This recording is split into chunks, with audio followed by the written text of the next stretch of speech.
Hi, so Blizzard once again did a live Q&A with Hazzikostas and Josh Allen where they went through some of the issues the community have asked questions about regarding BfA as it is now and for the future, and they do what they always do and go through those answers. But I have to say, I got to the end of it and I was steaming. I was not at all happy.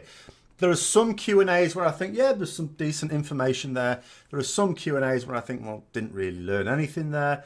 And then there is this Q&A where I was really pissed off. And I think they said 5 things in it that really had me, shouting at the screen, wanting to throw things at it, which I may well have done if I hadn't remembered it was my screen and I only hurt myself. So that's what I want to go through in this video.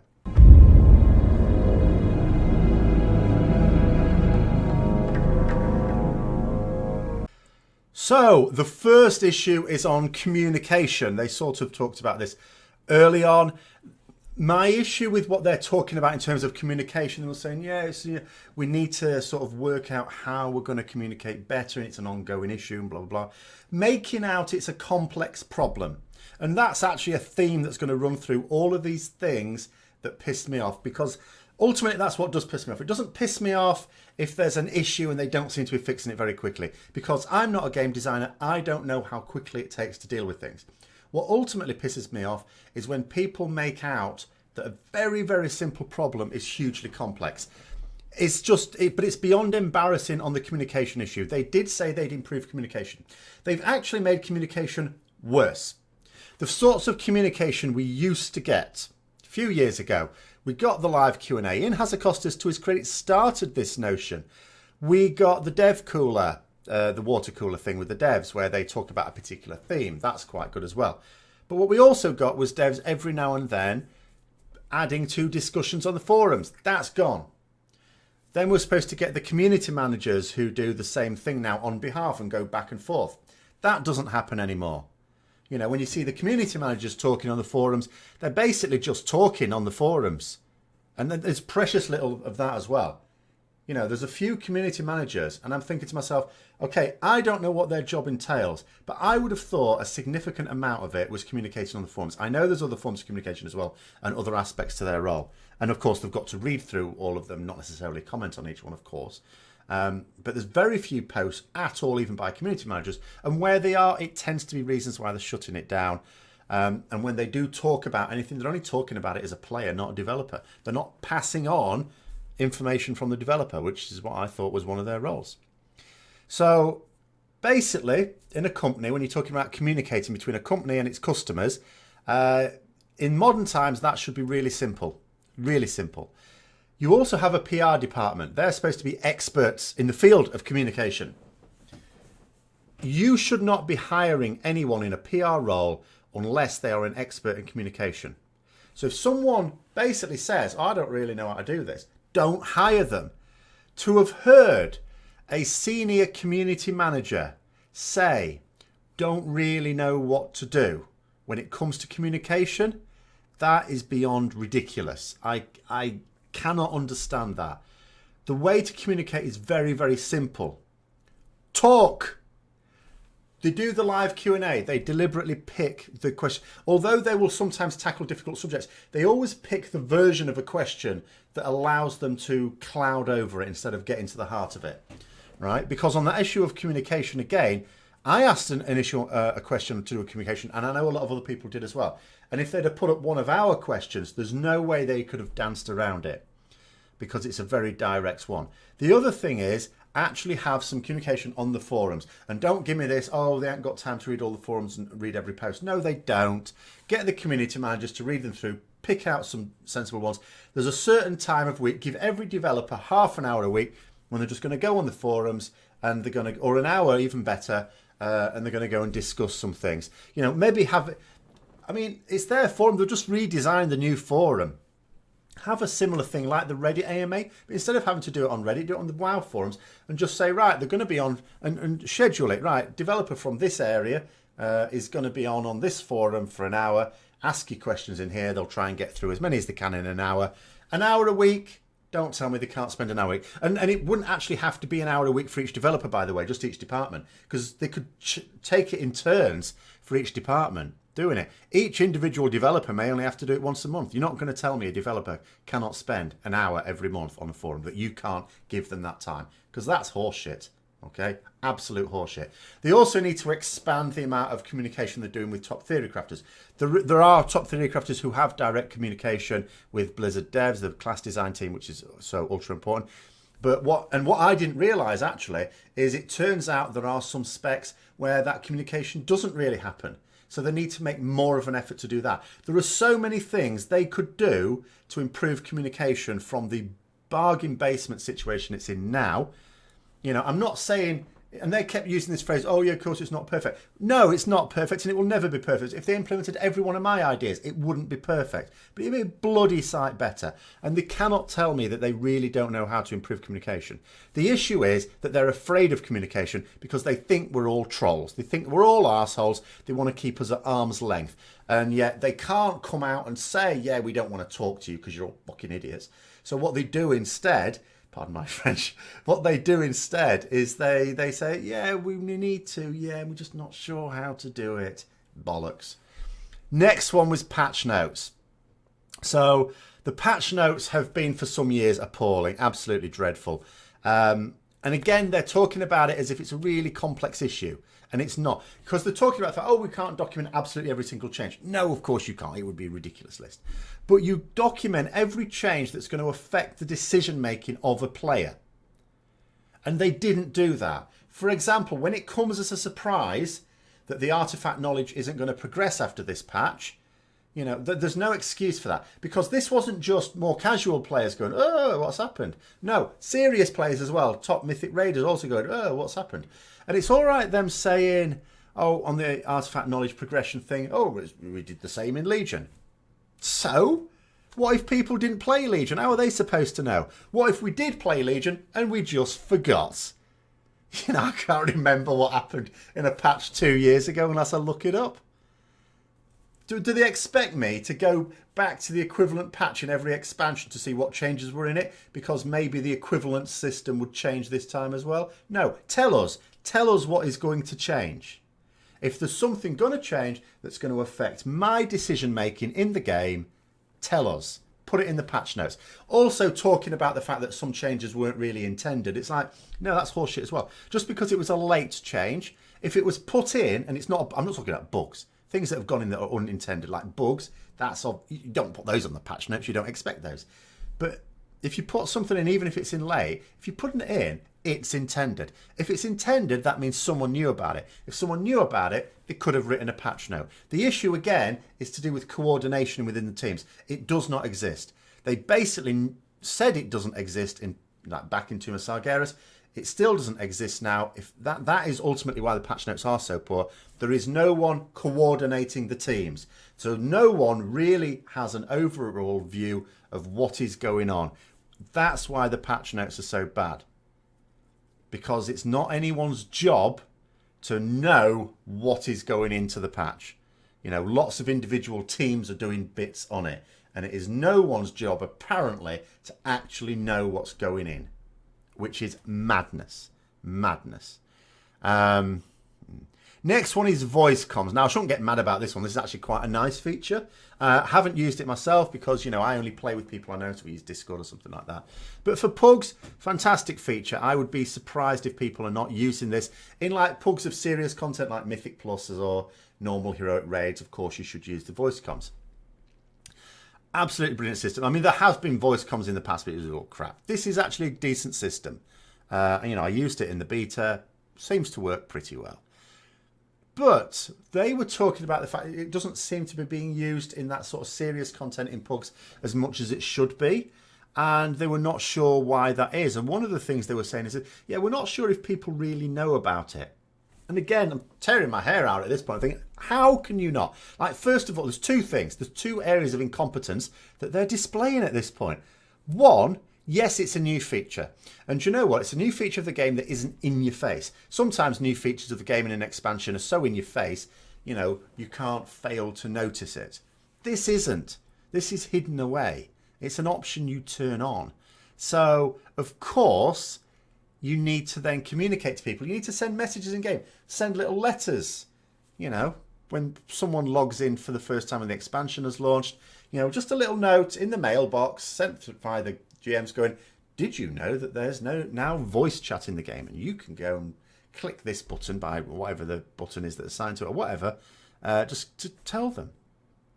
Advertise it. You know, put it on some of the... Have it as a higher chance of appearing on the startup screens, the loading screens. Have it on the Battle.net advertised. You run a campaign for a good 2 months when the expansion launches, just to make sure that people do know about it.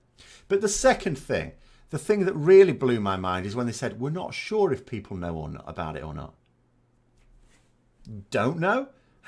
Let's see. Can we think of a way in which we could find out this binary piece of information? People are aware of this feature, yes or no? Is there a way we can do this? Do you think if we sent an in-game survey to all players asking them, you know, when they click on the thing, it comes up saying, are you aware that there is integrated voice communications within the World of Warcraft game now? Yes or no? Do you think that might help you with that one? Because it is an important question in theory to ask. When you've put a feature in game and it's being underused, of course you should try and find out why that is. And of course, one of the possibilities is that not enough people know about it. But to say that you are not sure whether or not enough people know about it, as if you've got no way of finding out, is baffling, mind-boggling, blood pressure raising, quite frankly. Absolutely doing my head in. Again, and it just again comes down to an issue where they make out that the simplest problem is a hugely unwieldy, complex enigma that would warrant a Nobel Prize for solving. And it's not. You know, some of the issues they have are complex. I don't really criticize them on any of those issues, even when they don't do what I think they should do, because, you know, that's more opinion based. And they are experienced game designers, which I am not. But when it's simple things, it's ridiculous. The next one was onto Azeroth gear. So, the situation is with Azeroth gear, they're identifying the problems with Azeroth gear. They're talking about solutions. They've made some improvements already with this patch, and we're going to see them more directly, I suppose, with 8.1.5, with the outer ring and all that lot. So there've been improvements made, and they're still on it. They're still continuing to make improvements. So what have I really got to complain about?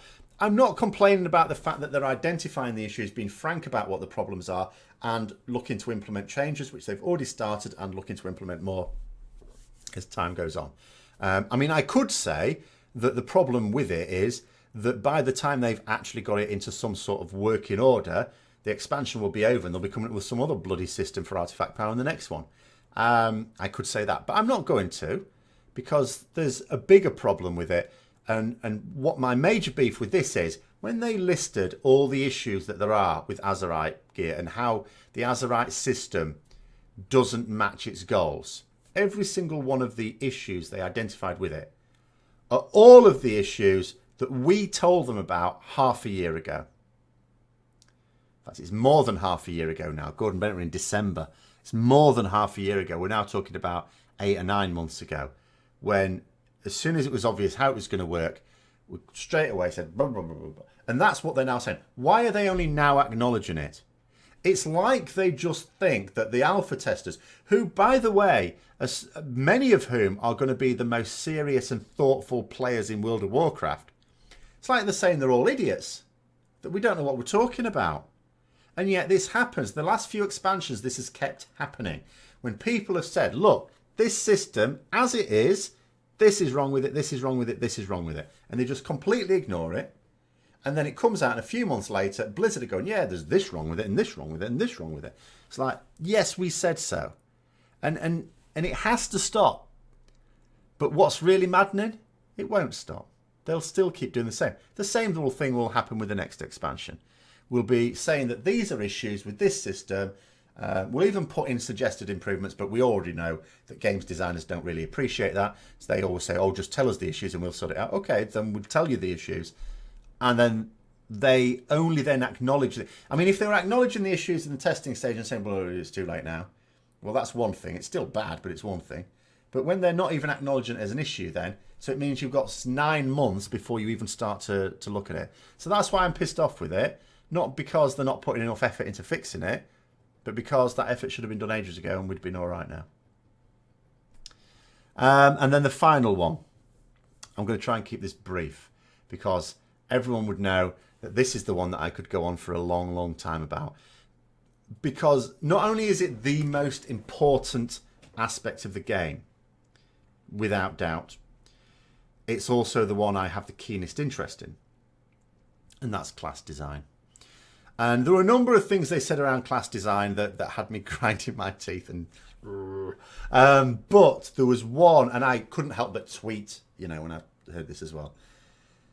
It'll have gone nowhere. And that's when and we already talked about this as well, because in Legion, I kept saying, they kept talking about class fantasy and class design, and I kept saying, there is no class design. They're doing spec design. They're diverging all the specs within the classes. That is the issue. And there's too many of them. And, and they basically, he said as much a few months ago when he was saying, yeah, it's really like 36 classes, all the specs. And then yesterday he said it's, with the specs, it says it's really hard to make 36 specs unique. No shit, Sherlock. And I felt I had to tweet.